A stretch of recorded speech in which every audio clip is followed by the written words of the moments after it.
So I'm reading in the book of Jeremiah, chapter 42. And at the beginning of it, the children of Israel were in exile, and they were being taken over by the king of Babylon.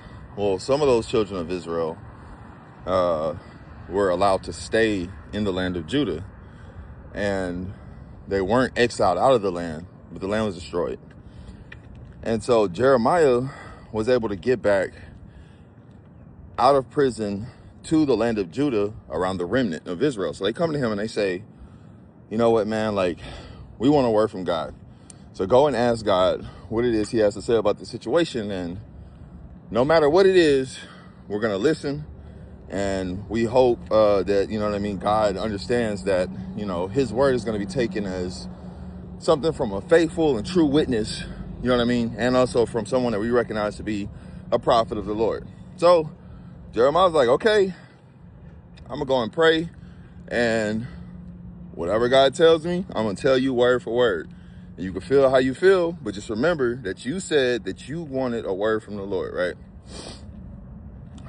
So I'm reading, and it, like the next scripture after that, it says, and after 10 days of prayer, the word of the Lord came to Jeremiah. I stopped because, like, I stopped reading. I made a whole note in the Bible app, and it just dawned on me, like, Jeremiah was 10 days in before he got a word from God. I'm like, when's the last time I prayed consistently, persistently for one thing for 10 days straight? Like, that's just, it didn't say Jeremiah prayed and then 10 days later. It said after 10 days of prayer. Jeremiah was 10 days in before he got a word from the Lord. And so I just want to say, be encouraged, because we like to read and quote the verse that says, Jeremiah 29:11, like, I know the plans I have for you, plans to prosper you and not to harm you, plans to give you hope in the future.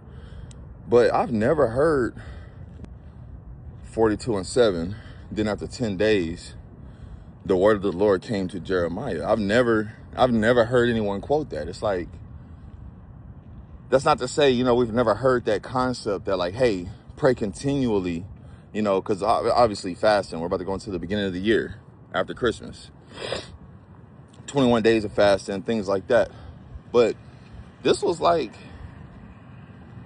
I don't know, maybe this is just revelation for me. So all I want to say is, remember that when we talk about the promises of God, what God told Jeremiah, he said that he knew him before he was formed in his mother's womb, the plans that he had for him. And we take hold of that. We adopt that story to be our own.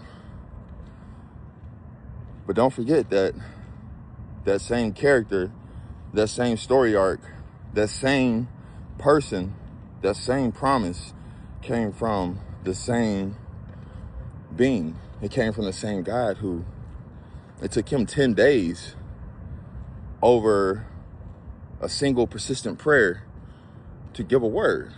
So my question is, how long are you willing to pray for something consistently in the service of others? And I think what really stood out with me is that, like, Jeremiah was straight. Like, he wasn't like, oh God, woe is me. He wasn't dealing with some bleak, traumatizing situation that like he didn't have a situation.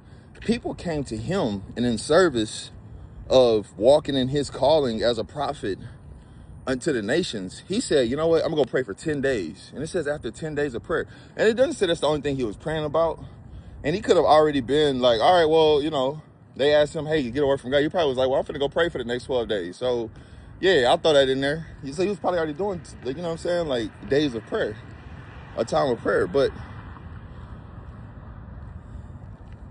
he was 10 days in before he heard from the Lord.